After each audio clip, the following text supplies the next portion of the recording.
morning to all. We are from SKS ZPHS Oblasinpalle.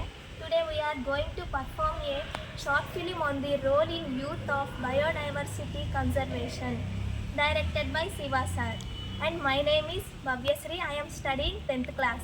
Good morning to all. My name is Pandana. I am studying 10th class. Good morning to all. My name is Divya Mallika. I am studying 10th class. భవ్య, అటు చూడు, ఎవరో చెట్లను నరికేస్తున్నారు. అవును కదా, వెళ్ళి చూద్దాం కదా.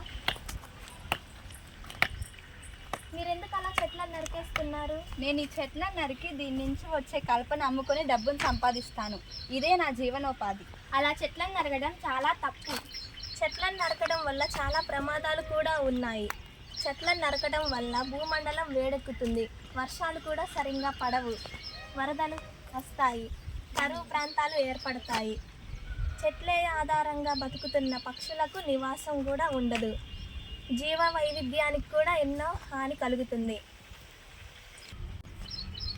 మీకు ఒకటి తెలుసా దివ్య? మొన్నటికి మొన్నే కేరళలో వైనాడ్లో చెట్లు లేకపోవడం వల్ల వరదల కారణంగా ఇల్లు కొట్టుకొని వెళ్ళాయి. దీనంతటికి కారణం చెట్లు లేకపోవడం వల్ల మాత్రమే. అవునా? అలాగా అండి. అయితే ఈసారి నుంచి నేను చెట్లను నరికేయను. మంచి నిర్ణయం తీసుకున్నావు దివ్య. జీవనోపాధికి అనేక మార్గాలు కూడా ఉన్నాయి. వేరొక దారి ఎంచుకో. పచ్చని చెట్లు ప్రగతికి మెట్లు. వృక్షో రక్షితి రక్షితః. మన చెట్లను కాపాడితే అవి మనల్ని కాపాడుతాయి. ఇలాగా ప్రతి ఒక్కరం చెట్లను నాటుదాం, పెంచుదాం. ఈ విధంగా పర్యావరణాన్ని పరిరక్షించుకుందాం. మనం బాధ్యత తీసుకొని మన భూమాతను కాపాడుకుందాం.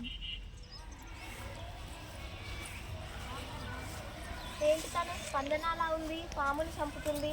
అవును, స్పందననే. పద వెళ్ళి చూద్దాం. పద. హాయ్ స్పందన. హాయ్ దివ్య. హాయ్ స్పందన. హాయ్ భవ్య. ఏంటి స్పందన పాములు చంపుతున్నా? పాములు చంపక పెంచుకోమంటావా ఏంటి? అదేంటి స్పందన అలా అంటున్నావు? నువ్వు ఇలా పాములను చంపితే మీ ప్రాంతంలో ఎలకల సంఖ్య ఎక్కువ అవుతుంది కదా స్పందన. ఎలకల సంఖ్య ఎక్కువ అవుతే అవి మన ధాన్యాన్ని తినేస్తాయి. అప్పుడు మనకి ఆహారం ఉండదు కదా దివ్య? అవును, అంతేకాకుండా ఆహారపు గొలుసులు అసమతుల్యత ఏర్పడుతుంది. దాని వలన జీవ వైవిధ్యం దెబ్బతింటుంది. అవునా? ఈ విషయాలేంటి నాకు తెలీదు. సరే దివ్య, భవ్య చక్కగా చెప్పారు. ఇక నుండి ఎటువంటి జంతువులకు హాని కల్పించను.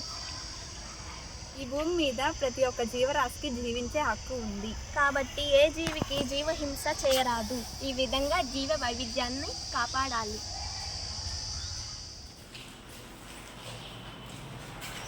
నమస్కారం సర్పంచ్ గారు. నమస్కారం అమ్మా. ఏమిటి సర్పంచ్ గారు, రమ్మని కబుర్ చేశారట? అవునమ్మా. ఏ విషయంపై సర్పంచ్ గారు? అదేనమ్మా, మన గ్రామ ప్రజలకు మీరు జీవ వైవిధ్యం పట్ల ఎంతో అవగాహన కల్పిస్తున్నారంట కదా.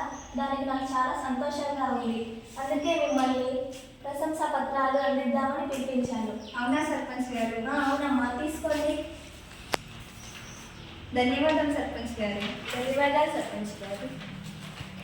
మీరు ఇంకా ఇలానే ఎంతో మందికి అవగాహన కలిగించాలని కోరుకుంటూ ఉన్నాను. అలానే సర్పంచ్ గారు.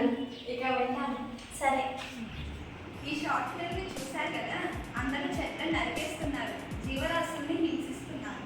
కాబట్టి గ్రామంలో ఉండే యువత మాత్రం గ్రామ ప్రజలందరికీ జీవ వైవిధ్యం పట్ల అవగాహన కల్పించాలి. గ్రామంలోని యువతతో కలిసి పర్యావరణాన్ని కాపాడాలి.